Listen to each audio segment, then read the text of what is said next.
Well, good day, friends, and happy 4th of July. The General and I are so looking forward to welcoming everyone to our beloved Mount Vernon. There will be music and demonstrations of military tactics and even some daytime illuminations. I hope you'll be happy joining us here on this very special day.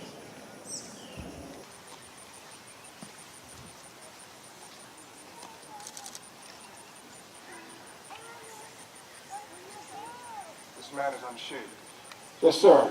Private soldier. Just came in from the frontier. We shall call for a barber. Thank you, sir.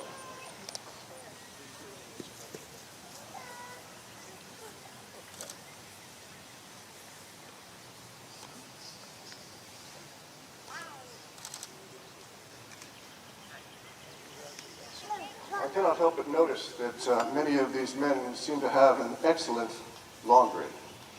So I we've have not had seen such white trousers and breeches in some time. a little bit of time to clean up for the day's celebration. I was beginning to wonder how many of your men might be new. Some of them are new recruits.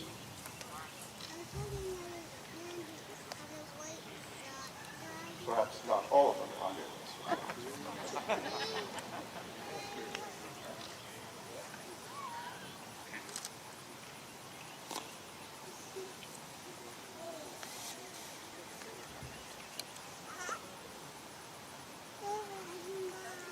Excellent. Thank you, sir. Very well done. And who was in charge of their training? Lieutenant Mayor and our sergeants. Sergeant McCabe, Sergeant Wagner. You should be very proud of the work that you've done here.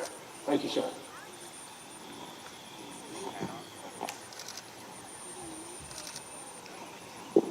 I would ask that you put your men at ease.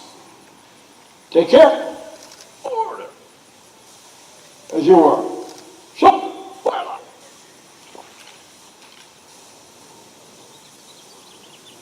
Order.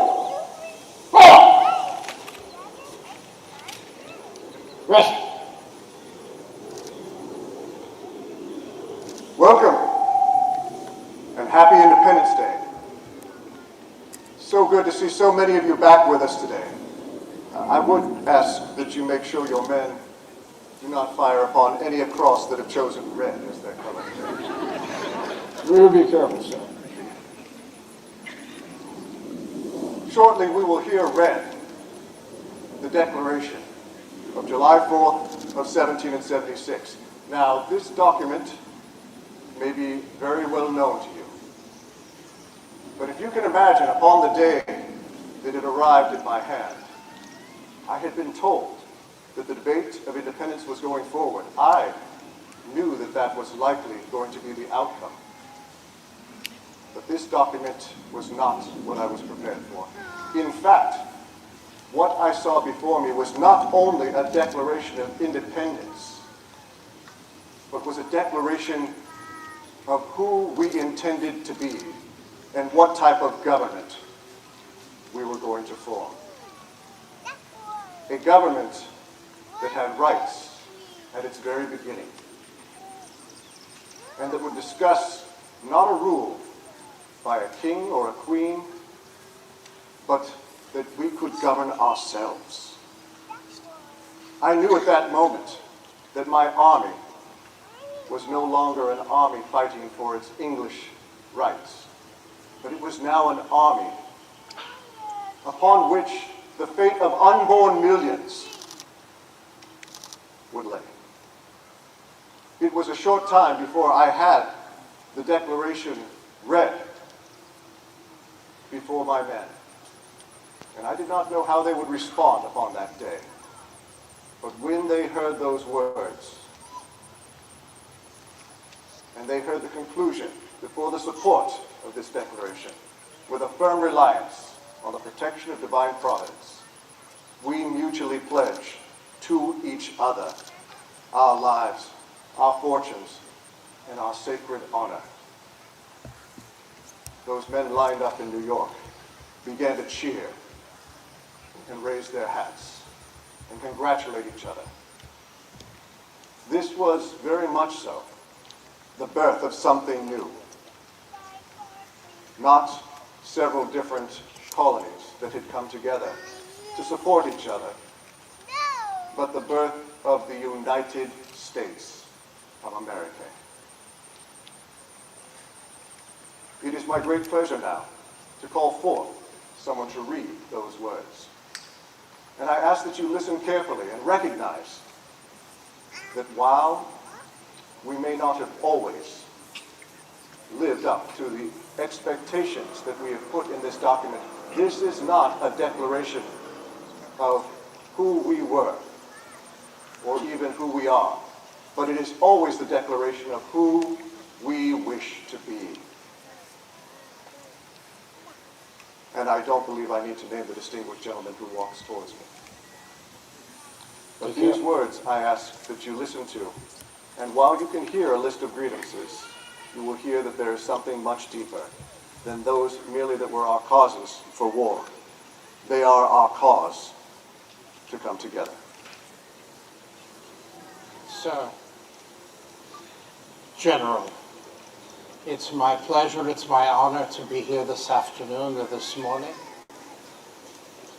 The document which I'm about to read, I don't have to tell you, or you gentlemen, how this has changed our lives. For those of you who don't read, I'm about to read it. For everyone else, I'm going to do my best to read it to you. I ask, please, that you do your best to listen to me.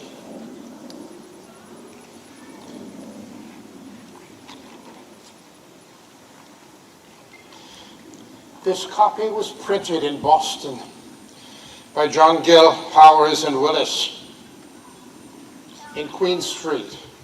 It's a lovely copy, and it has everything except the signatures.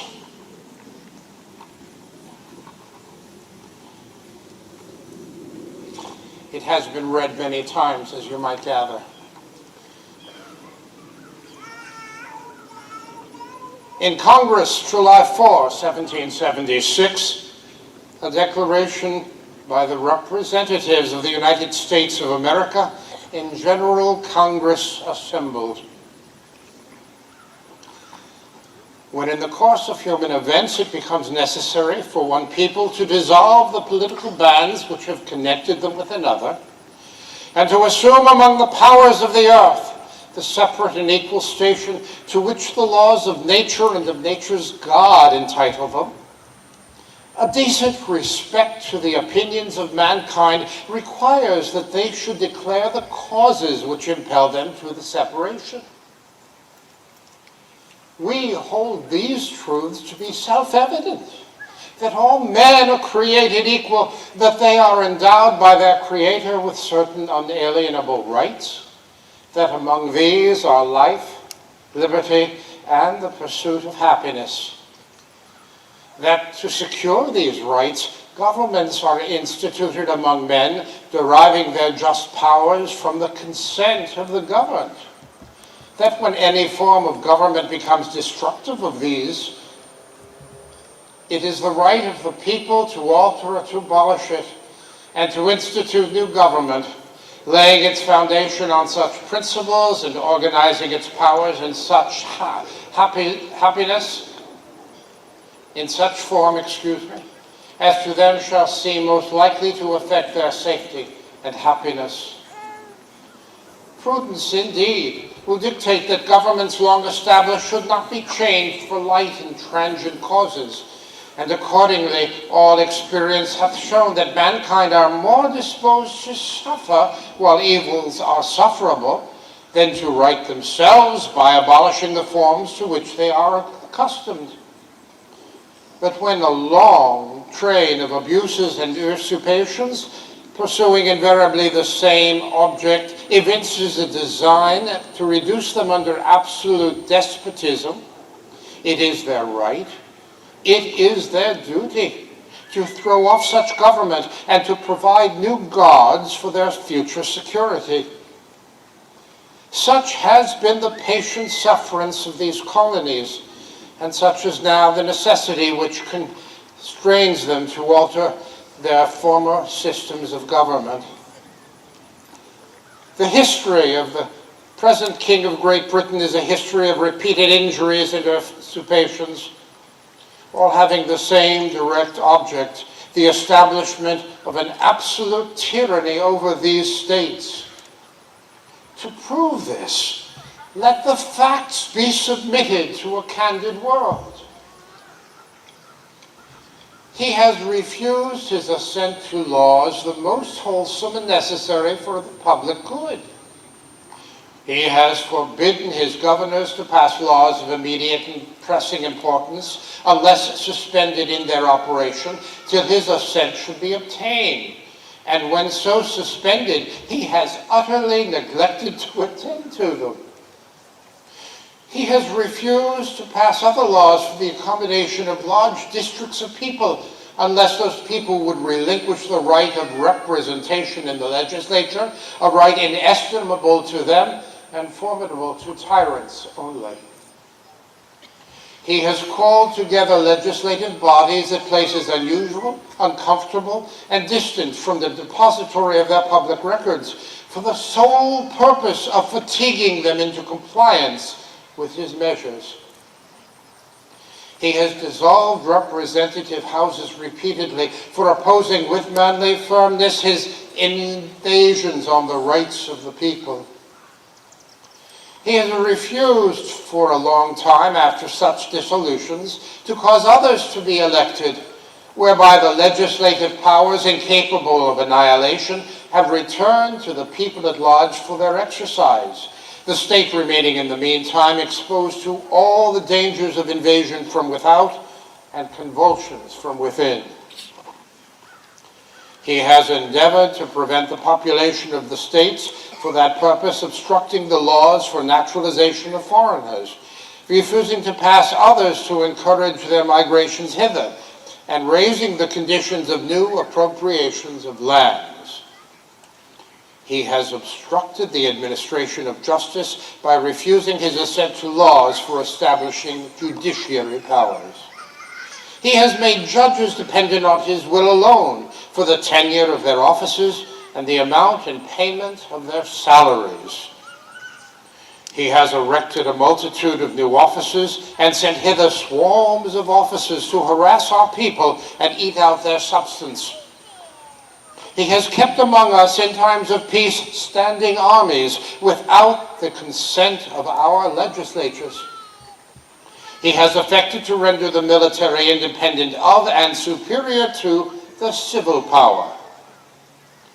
He has combined with others to subject us to jurisdictions foreign to our Constitution and unacknowledged by our laws, giving his assent to their acts of pretended legislation.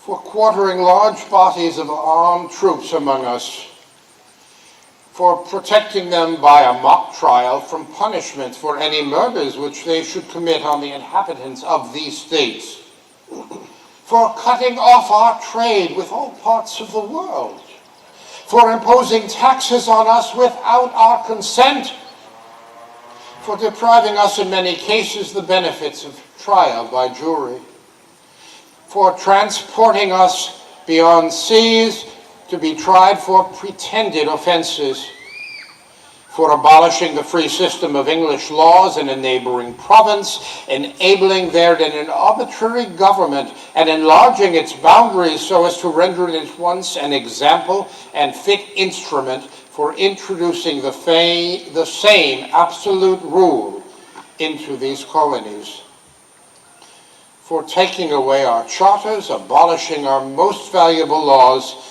and altering fundamentally the forms of our governments, for suspending our own legislatures and declaring themselves invested with powers to legislate for us in all cases whatsoever. He has abducted government here by declaring us out of his protection and waging war against us. He has plundered our seas, ravaged our coast, burned our towns, and destroyed the lives of our people. He is, at this time, transporting large armies of foreign missionaries to complete the works of death, desolation, and tyranny already begun with circumstances of cruelty and perfidy scarcely paralleled in the most barbarous ages and totally unworthy the head of a civilized nation. He has constrained our fellow citizens, taken captive on the high seas, to bear arms against their country, to become the executioners of their friends and brethren, or to fall themselves by their hands. He has excited domestic insurrections among us, and has endeavored to bring on the inhabitants of our frontiers, the merciless Indian savages, whose known rule of warfare is an undistinguished destruction of all ages, sexes, and conditions. In every stage of these oppressions, we have petitions for redress in the most humble terms. Our repeated petitions have been answered only by repeated injury. A prince whose character is thus marked by every act which may define a tyrant is unfit to be the ruler of a free people. Nor have we been wanting in attentions to our British brethren. We have warned them from time to time of attempts by their legislature to extend an unwarrantable jurisdiction over us. We have reminded them of the circumstances of our emigration and settlement here. We have appealed to their native justice and magnanimity, and we have conjured them by the ties of our common kindred to disavow these usurpations which would inevitably interrupt our connections and correspondence. They too have been deaf to the voice of justice and of consanguinity. We must, therefore, acquiesce in the necessity which denounces our separation and hold them as we hold the rest of mankind, enemies in war, peace, friends. We, therefore, the representatives of the United States of America,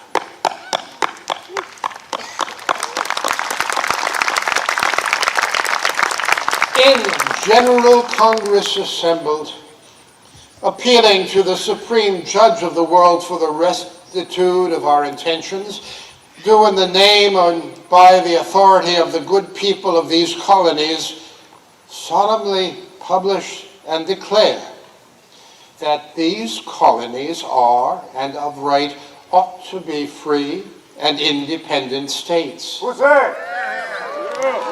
That they are absolved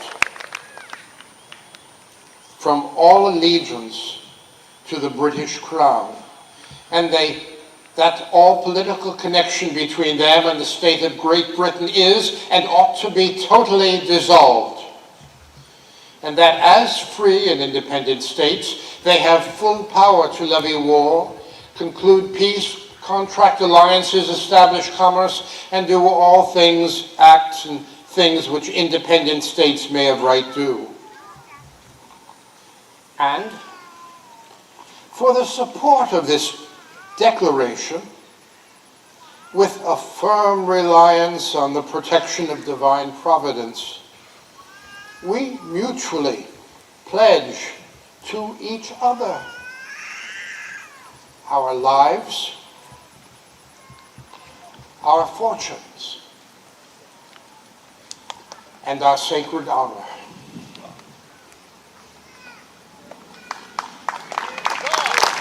Take care. Shoulder. We're right. Take up distance. March. Make ready. At elevation. Take aim.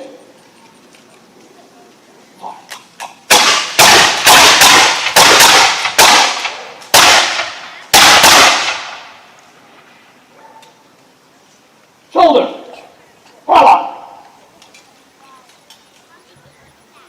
Left top. Check hand. Sir. Ladies and gentlemen, that is your Declaration of Independence.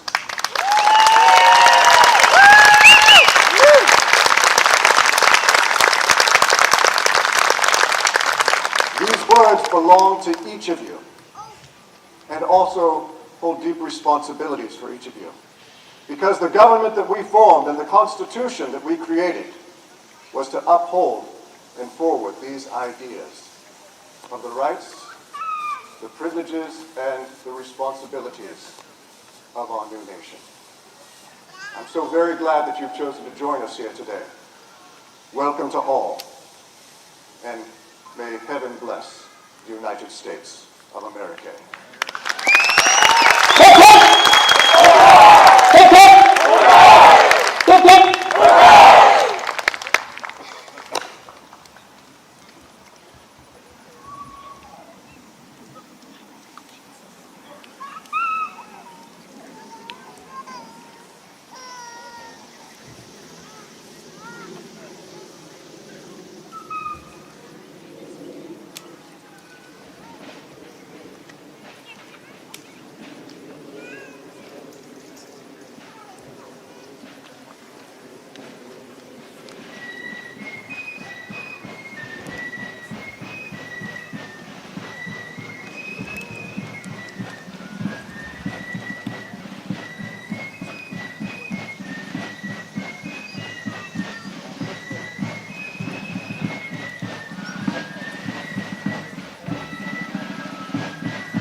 Good morning, ladies and gentlemen. Come on, we can do better than that. Good morning. Now, my name is Doug Bradburn, and I have the privilege of serving as the president and CEO of George Washington's Mount Vernon. It is truly an honor to welcome you to this special ceremony on this incredible day. Today, 39 people from 32 countries all across the globe will officially become the newest citizens of the United States of America.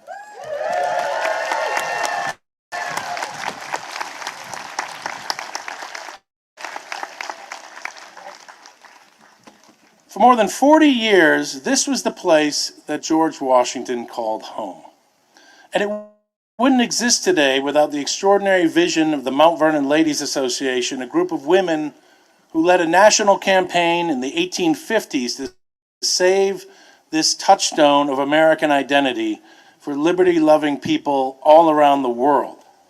At a time when women could not vote and often couldn't hold property, these American visionaries invented historic preservation in the United States. Since the Mount Vernon Ladies Association opened to the public in 1860, nearly 90 million people have toured this most historic state, making it the most visited site of its kind in the country. Now, before the disruptions of the pandemic, we typically welcomed 1 million people a year, including 350,000 school children to Mount Vernon.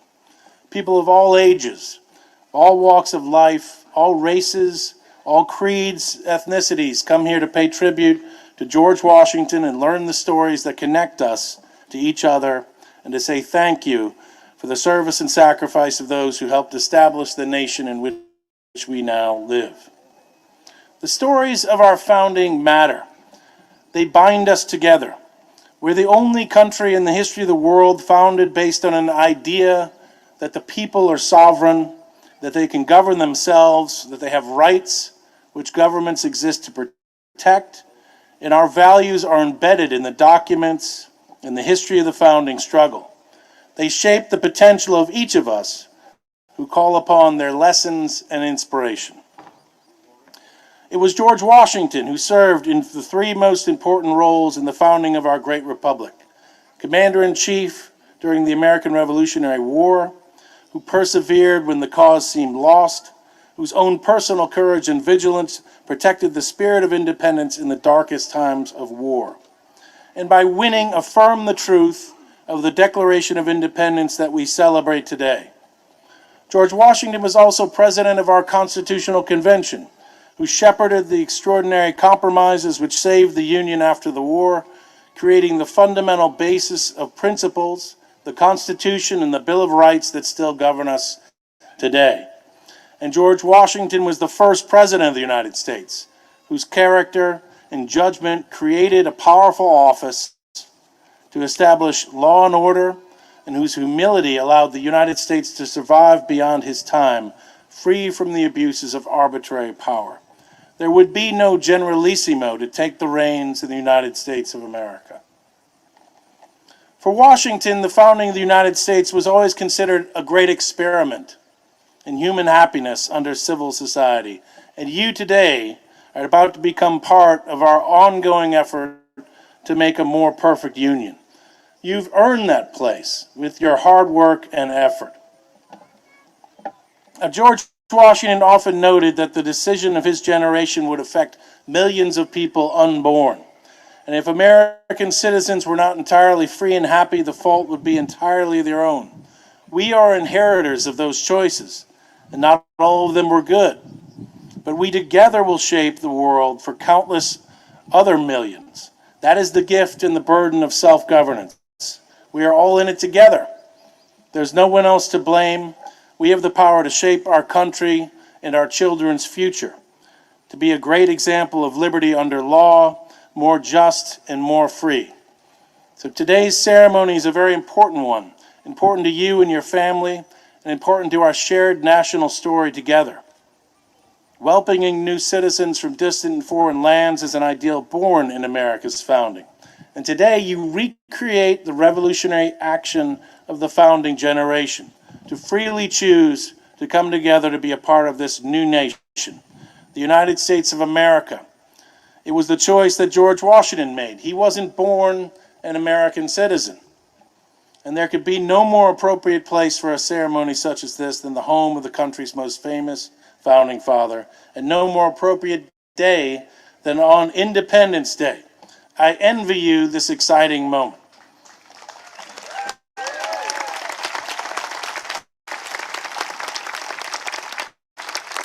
So one thing I am happy to announce is that all the new citizens today will receive a free membership to Mount Vernon for their family for a year. I encourage you to come back many times for as long as you like to enjoy this extraordinary place. Now, before we rise for the national anthem, I'd like to thank the United States Citizenship and Immigration Services for their continued partnership. Thank you, Mr. Rosenberg, Ms. Zanotti, Ms. Taylor, Ms. Brito, and Ms. Moody. You did an extraordinary job putting this together. I'd also like to thank the George Washington chapter of the Sons of the American Revolution and the Mount Vernon chapter of the Daughters of the American Revolution for their strong support of Mount Vernon and their participation in our July 4th celebration every year. Now it is my pleasure to introduce Kimberly Zanotti. Ms. Zanotti serves as the Washington Field Office Director for the United States Citizenship and Immigration Services and has almost 30 years of experience with the Immigration and Naturalization Service and USCIS. Please join me in welcoming Ms. Zanotti.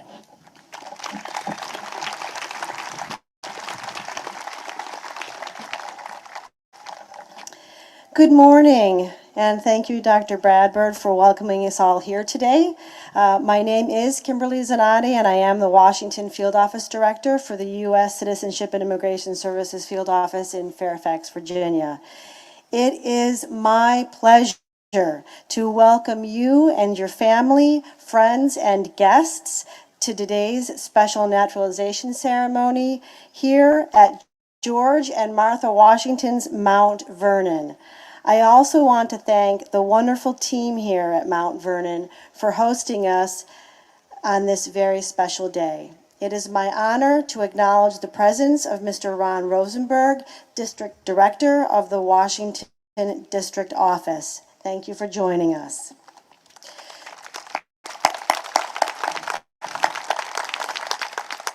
Now, to officially begin our ceremony, I'd like everyone in the audience to please rise and place your right hand over your heart for the national anthem. Please welcome DC, Maryland, and Virginia artist Jessica Lynn as she sings the national anthem.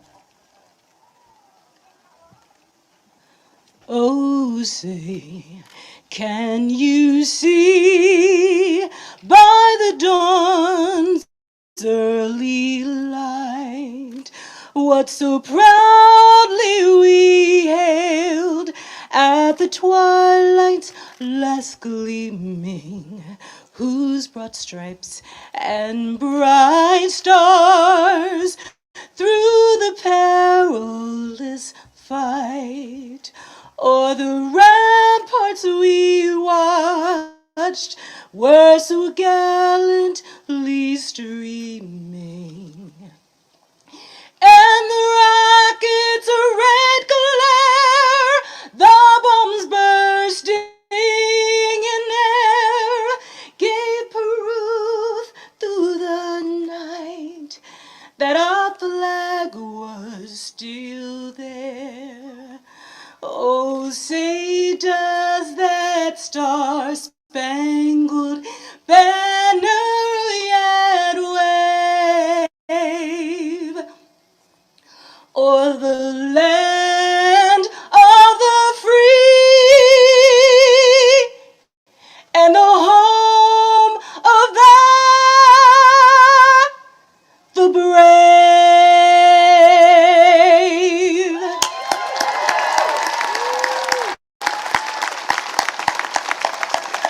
Thank you, Jessica. That was just beautiful. All right, please be seated. Now, it is my distinct privilege to call the countries and present the candidates for naturalization. When you hear your country of nationality called, please stand and remain standing for the oath of allegiance. Afghanistan, Belgium, Bolivia, Bulgaria, Canada, Democratic Republic of the Congo, Cuba, El Salvador, Eritrea, Ethiopia, France, Germany, Honduras, India, Iran, Jamaica, South Korea, Lebanon, Liberia, Mauritania, Mexico, Moldova, Nigeria, Pakistan, Panama, Peru, Philippines, Romania, Russia, Sudan, Turkey, and Vietnam. All right, Mr. Rosenberg, I present to you 39 candidates representing 32 countries who have applied to become citizens of the United States. Each of the candidates has been interviewed by an officer of U.S. Citizenship and Immigration Services, and unless exempted by the law, has demonstrated the ability to read, write, and speak words in the English language. Each has demonstrated his or her knowledge and understanding of the history and of the principles and form of government of the United States. Mr. Rosenberg, I recommend that these candidates be administered the oath of allegiance, thereby admitting them to United States citizenship.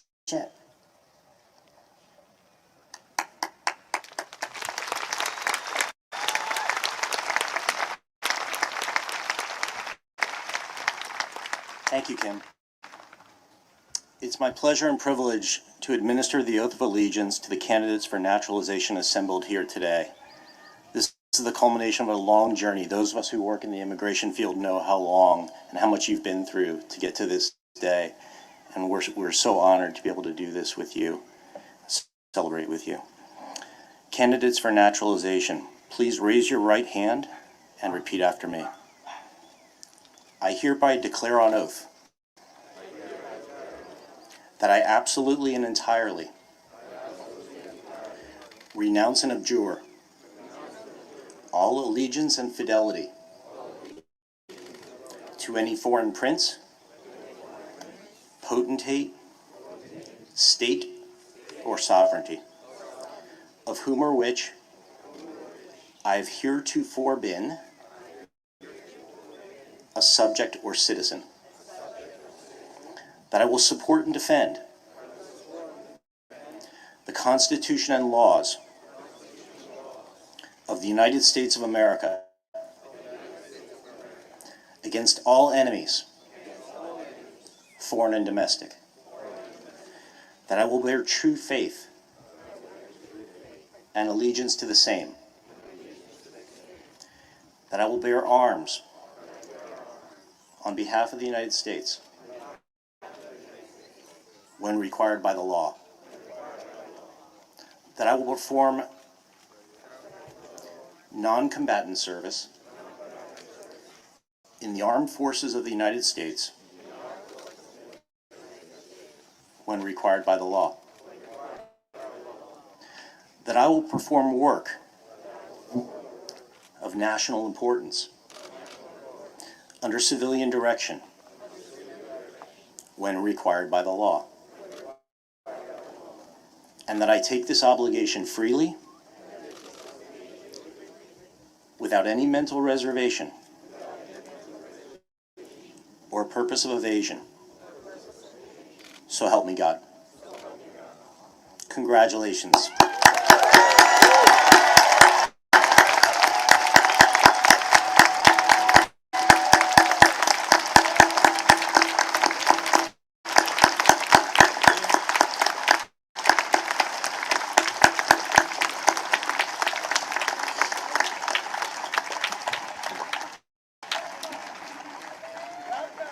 Many congratulations. You may be seated. I'm so honored to be the first to address you as my fellow Americans and to be with you on this milestone day in your lives. As we celebrate our nation's 245th birthday, it's fitting that we welcome you, our newest citizens, here at the home of George Washington, one of our nation's founding fathers and our first president. I want to thank Dr. Doug Bradburn and the staff of Mount Vernon and the Mount Vernon Ladies Association for hosting today's ceremony at this historical and inspiring venue. Each year, USCIS welcomes thousands of new citizens with special naturalization ceremonies just like this. This year, we will welcome nearly 10,000 new citizens during 170 naturalization ceremonies this week. Embracing U.S. citizenship is a remarkable act of patriotism for those who choose to make a permanent commitment to the United States. Today, in taking the oath of allegiance to support and defend the Constitution and laws of the United States of America, you have gained important new rights and responsibilities, along with ownership of America's future. I'm confident that you will fully exercise these rights and meet the responsibilities that accompany U.S. citizenship, and that in so doing you will help strengthen the nation. Thank you, and once again, many congratulations.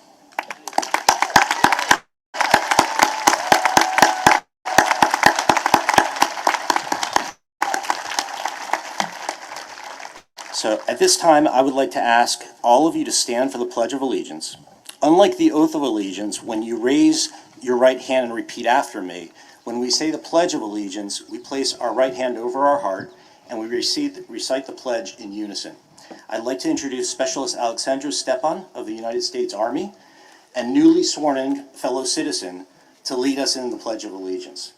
We asked Specialist Stepan what it means to him to become a United States citizen, and he replied, "Becoming a U.S. citizen and serving this country is a great example for my children, who were born in the United States, and to my family who loves me. It means the world to me knowing that my children will be part of a great military family." Thank you, Specialist Stepan, for your service to the United States Army.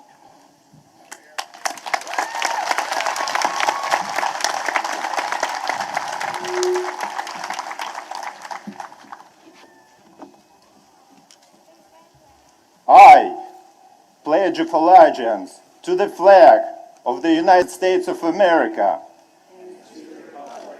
and to the republic to which it stands, one nation under God, indivisible, with liberty and justice for all.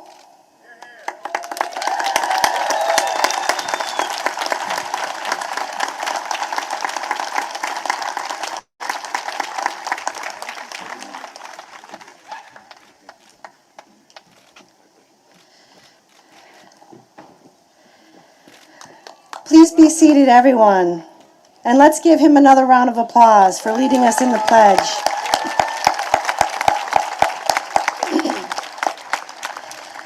All right, I would now like to introduce a very special person who would like to add his congratulations on this wonderful holiday we are celebrating today. Everyone, please welcome General George Washington.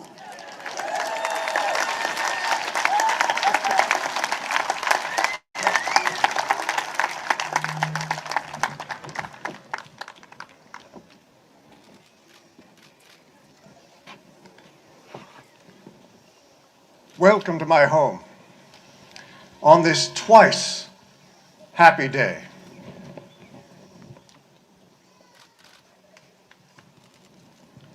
Twice happy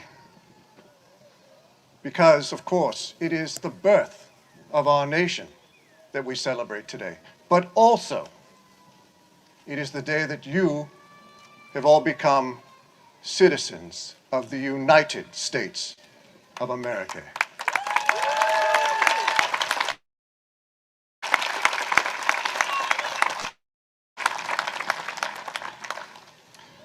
My great-grandfather, John Washington, was also an immigrant to these shores. And he came here to make a better life. And with the many blessings of our great nation, you will do just that.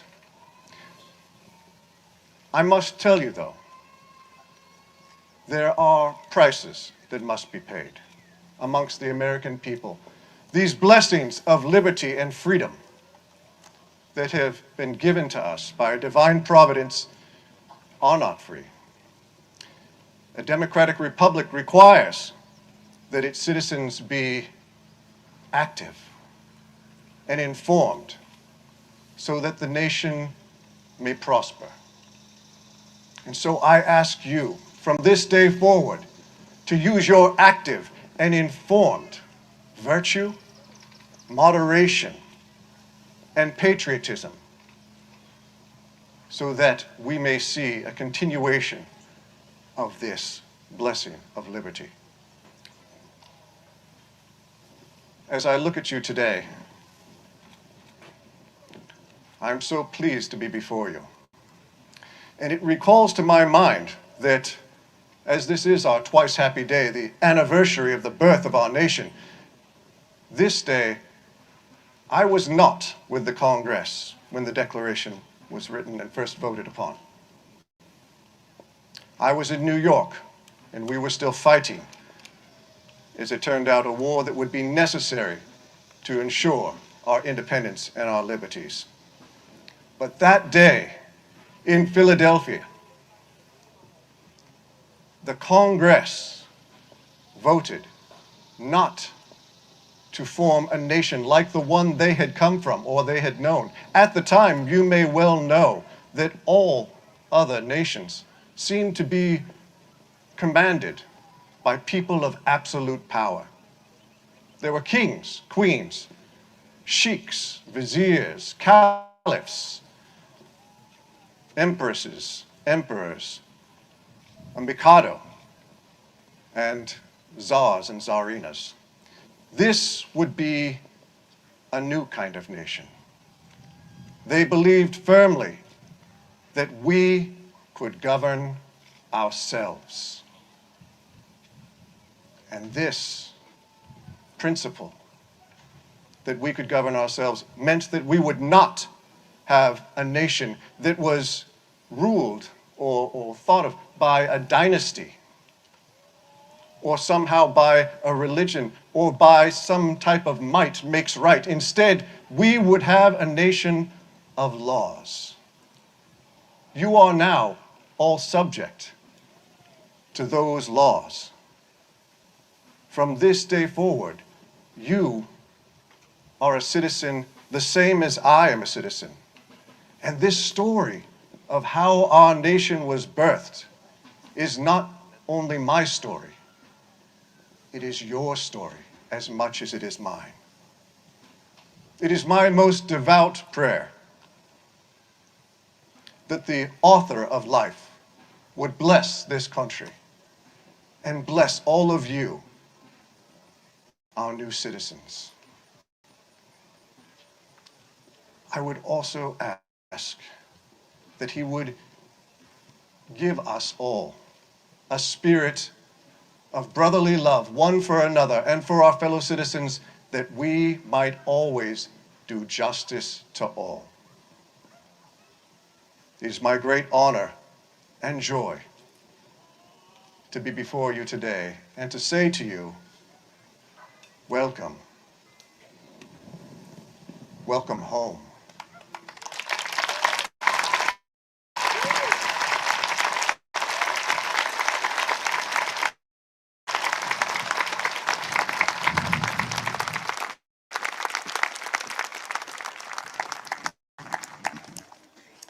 Thank you, General Washington, for your sage remarks and for opening your home to us today. At this time, we would like to present our newest fellow Americans with their certificates of naturalization. I would like to invite our platform party to form the receiving line on the stage as we present certificates and congratulate each new citizens. New citizens, when your name is called, please come forward to receive your certificate and return to your seat. Alexandru Stepan.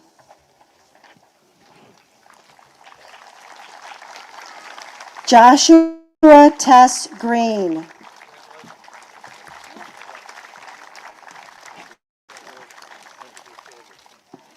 Svetlana Alexandrovna Bear. Lilia Correa Mondragon. Maisa Abdo Mohammed. Waryeni Sayana Yoon Dennis.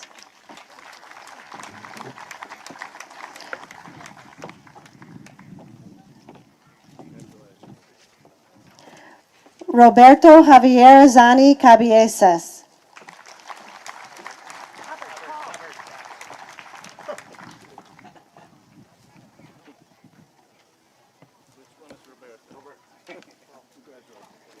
Desiree Grace Ilario Autry.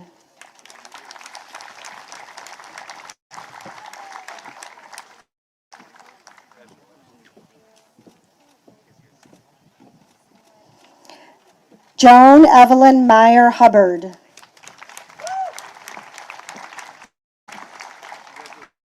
Paul Nelson Hubbard. Nelly Ivanova Deneva.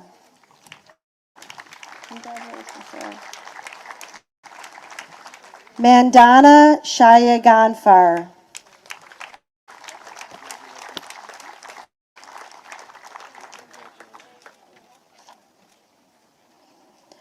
Zhang Su Park. Mohammed Sagir Bebana. Samaya Fahim.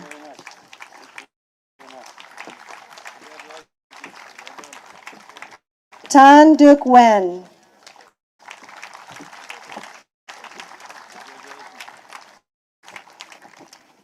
Juan Su Park. Angela Shakibani.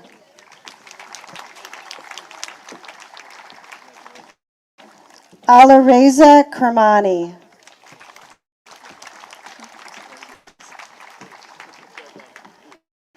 Nicolas Picard. Congratulations, sir. Luis Dennis Zuniga Diaz.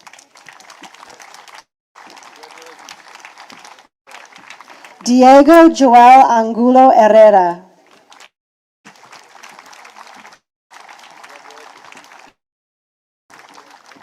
Catherine Marie Dierix.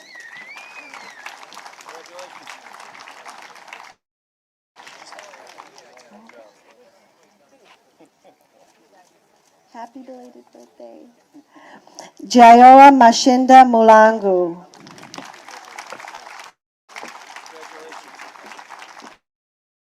Gloire Namigabe. Carlos Joel Zurita Cedeño. Senis Nilsu Feizi.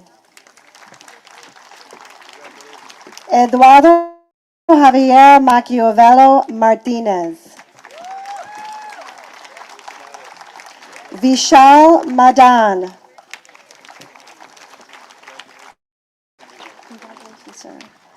Luis Adrian Enrique Salman.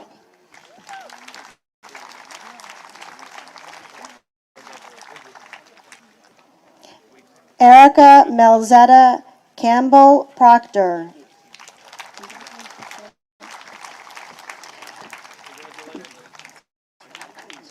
Gokhan Gun.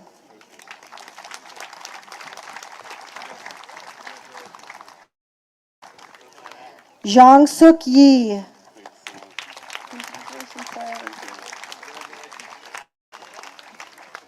Raydel Jimeno Lienz.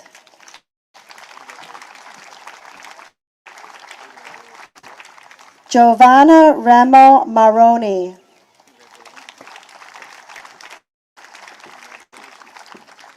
Rita Kirajayan.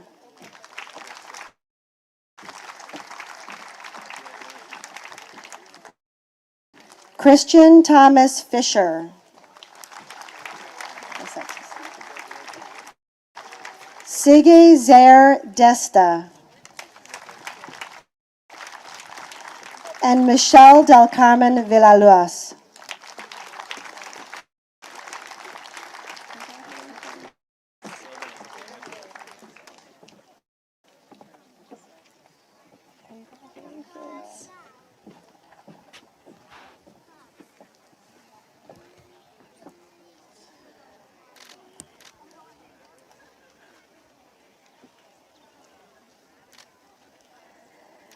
So I want to thank all of you for joining us this morning to celebrate your citizenship. It was indeed a privilege for us to be with you today.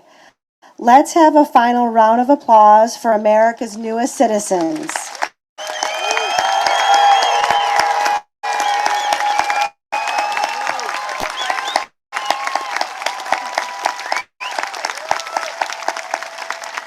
As we celebrate America's birthday and our founding fathers' indelible impact on our great nation, our hosts from Mount Vernon encourage you to take time to enjoy a tour of the mansion and to explore the rest of this great site. I will now invite Jessica Lynn back to close our ceremony with a singing of God Bless America. Enjoy the rest of your day today, everybody. Happy 4th of July. Welcome, my new brothers and sisters, to the United States. God bless America, land that I love. Stand beside her and guide her through the night with the light from above. From the mountains to the prairies to the ocean wide with foam. God bless America, my home sweet home. God bless America, my home sweet home.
Good afternoon. And how have you been enjoying the day? Excellent. Happy Independence Day to all of you. I would admonish you upon this day to recognize that liberty, which has been dearly bought for you, is always at risk. Be it remembered that on the day that we were leaving from the convention that built our Constitution, Dr. Franklin was asked directly, "What kind of government have you given us?" His answer, "A republic, if you can keep it." And so it is incumbent upon all of us to be active and informed citizens of our democratic republic, that we might always cherish and pass on to the next generations in posterity this liberty. So now, I would like to invite you to join me in raising 3 cheers for the United States of America on this, the day of our birth. Hip hip! Hip hip! Hip hip!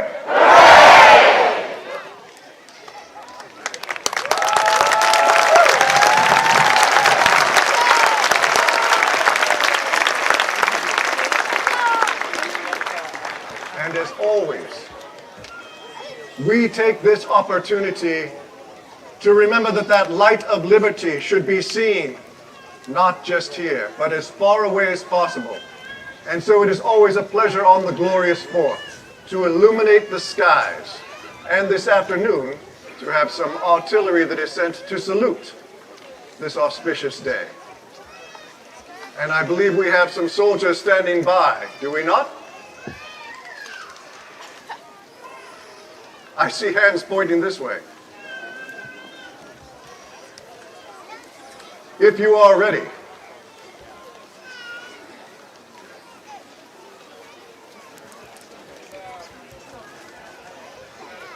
this is very much the way of the Army. How many of you out there have been in service?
I would have you